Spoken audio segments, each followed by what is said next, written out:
مولاي صل وسلم دائما ابدا على حبيبك خير الخلق كلهم.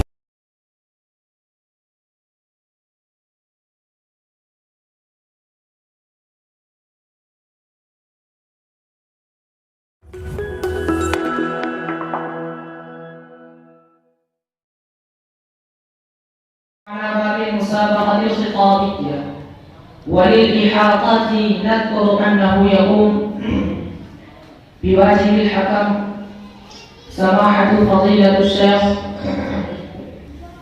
مولانا افتخار سالم القاسمي حفظه الله ورعاه، ويساعده فضيلة الشيخ المفتي محمد شارك الأنوري. أيها السادة، الآن على بدء المسابقة الخطابية، راجيا لكم كل خير وتوفيق وسداد. فالأول أنادي بين أيدينا الأخ عبد الرحمن من الصف الرابع يقدم خطبته حول موضوع القرآن دستور الإسلامية، فليتفضل مشكورا.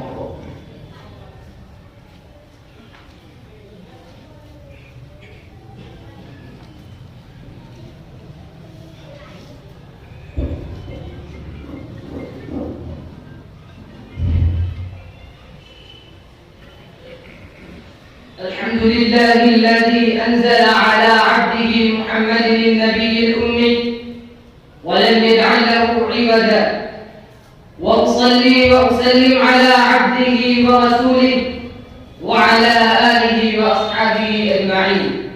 أما بعد، فقد قال الله تعالى في كلامه المبارك: إنه لقرآن كريم في كتاب مكنون لا يمسه إلا المطهرون. صدق الله العظيم. وقال نبينا وسيدنا صلى الله عليه وسلم: خيركم من تعلم القرآن وعلمه، أو كما قال عليه الصلاة والسلام.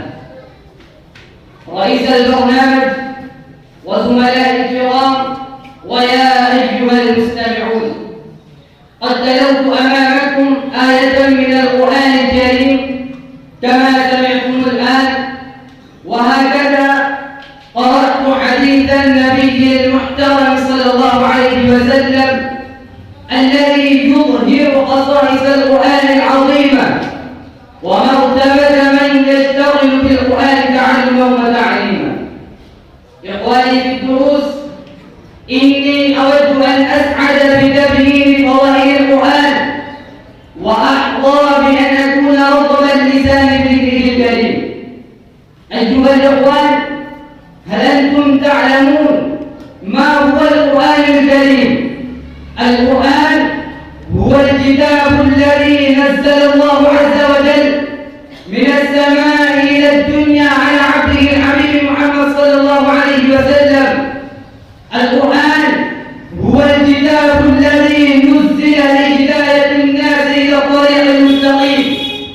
القرآن هو الكتاب الذي فيه شفاء للناس بما في الصدور. القرآن هو الكتاب الذي فيه دستور الحياة الإنسانية. أيها الإخوة، فعلينا أن نعمل بما جاء في القرآن بعد أن تقبلنا دستور حياتنا، وأن نأخذ أحكامه بالنواجذ، ونحث إخواننا المسلمين على أن يعيشوا بمنهاجه ويسلكوا سلك الهداية في كل مكان وزمان. ولكن نحن نعلم جيدا أن كثيرا من إخواننا المسلمين لا يتوجه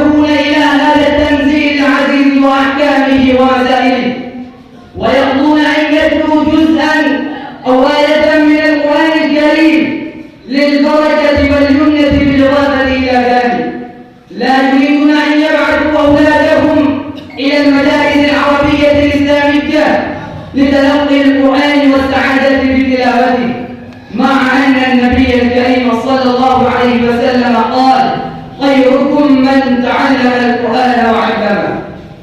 أيها المستمعون، هذا الحديث يحث كل منا على تعلم القرآن لأنفسنا ويكلف أولادنا بتعليمه وعمله. واعلموا أنه قد فاق أهل القرآن ومن قام بتحفيظه والعاملون به على سائر الناس، ومعلم القرآن يحظون بالشرف وعلو المنزلة على غيرهم من المسلمين في الدنيا والآخرة. ألا تعلمون المثل الذي ضربه رسول الله صلى الله عليه وسلم لمن قرأ القرآن ولمن لم يقرأه، لحث أمته على قراءة القرآن بعد الإيمان به والاهتداء بنوره بعد الاعتقاد به. فيقول النبي الكريم صلى الله عليه وسلم: مثل المؤمن الذي يقرأ القرآن مثل الأنثى ريحها طيب وطعمها طيب، ومثل المؤمن الذي لا يقرأ القرآن كمثل الثمرة التي لا ريح لها وطعمها حلو، ومثل المنافق الذي يقرأ القرآن كمثل الريحانة ريحها طيب وطعمها مر، ومثل المنافق الذي لا يقرأ القرآن كمثل الحنظلة ليس لها ريح وطعمها مر. فيا إخواننا في الله، إن رسولنا صلى الله عليه وسلم يدعونا بهذا المثل إلى القيام بقراءة القرآن ويرغبنا فيه، إذ هو روح حياتنا ونور هدايتنا.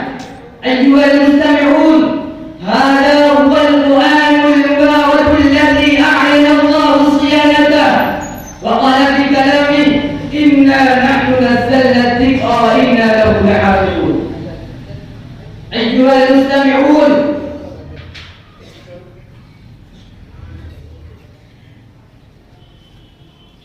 وقال في كلامه: إنا نحن نزلنا الذكر وإنا له لحافظون.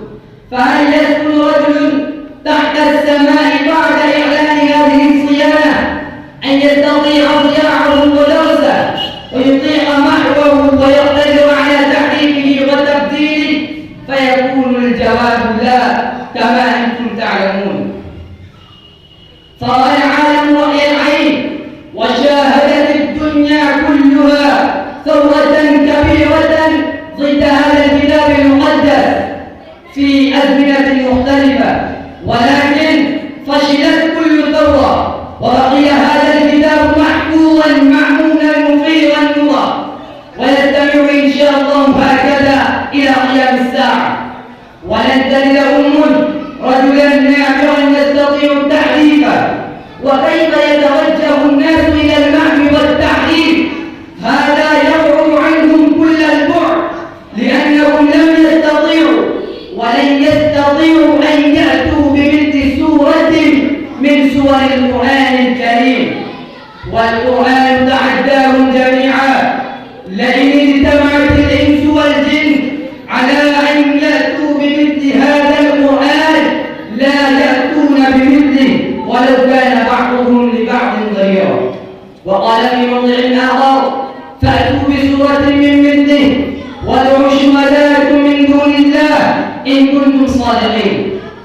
المستمعون، إن الكفار بذلوا جهدهم الجبار واقتدموا مواهبهم البالغة في هذا الصدد، ولكن أخطأت مساعيهم المكتفة ورزقوا في هذا العمل الشنيع. إخواني، إلى أين نذهب؟